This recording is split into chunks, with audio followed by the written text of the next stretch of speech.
Okay. Take two. Not that it matters.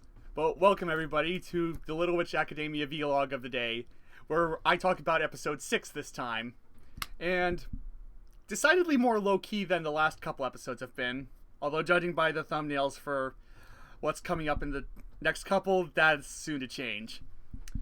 But anyways, the episode starts this time with the transmutation magic class. I think it's transmutation. It's basically you magically make something into something else, and basically everybody's got it down pat. Diana's a show off, no surprise. I'm sure there'll be development on that front eventually, but yeah, it turns out Akko's the only one who doesn't actually have a hang of it yet, because when she tries, she accidentally gives herself donkey ears, and it's kind of hilarious.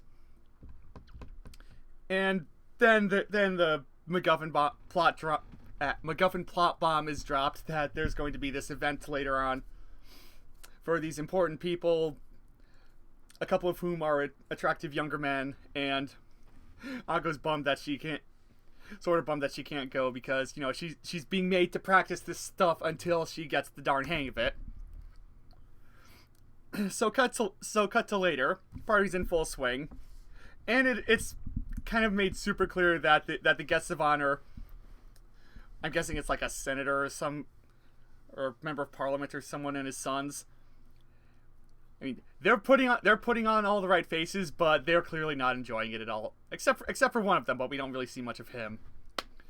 And it turns out that the dad, parliament guy, senator, I don't know who, some really important figure, asks for his sons to be shown around the school because they're clearly not really enjoying the rather weird interpretive dance that the school's putting on.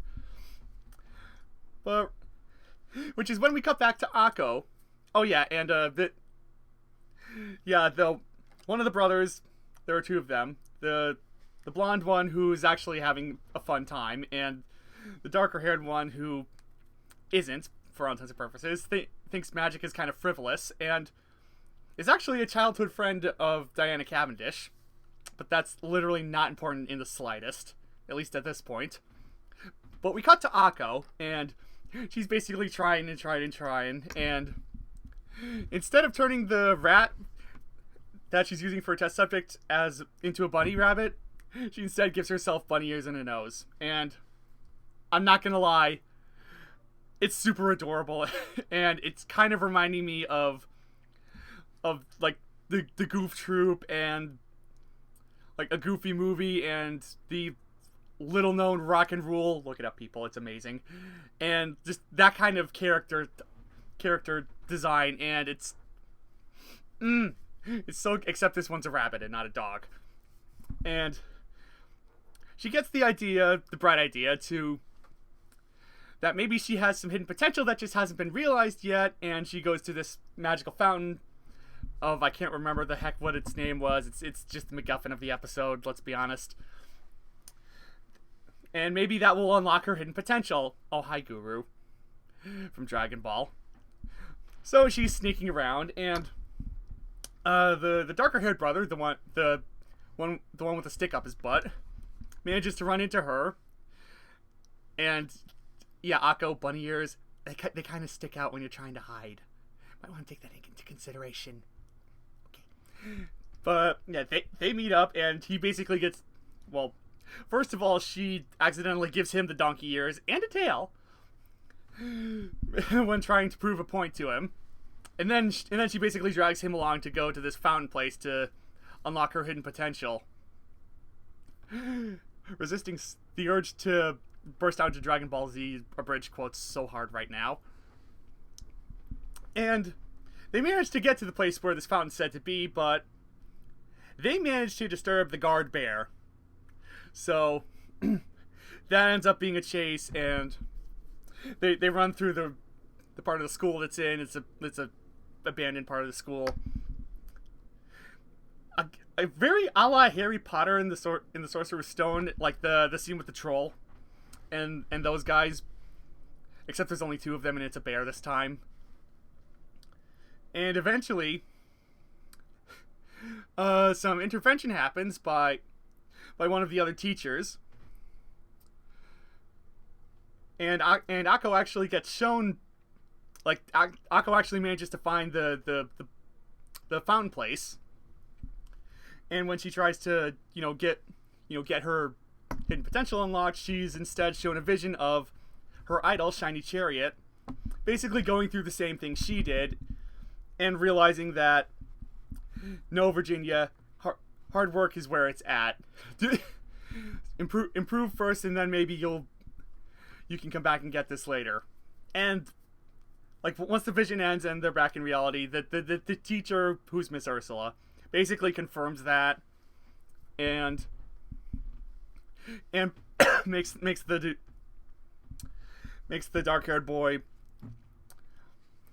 promise to keep this between them, which he does, which is nice of him.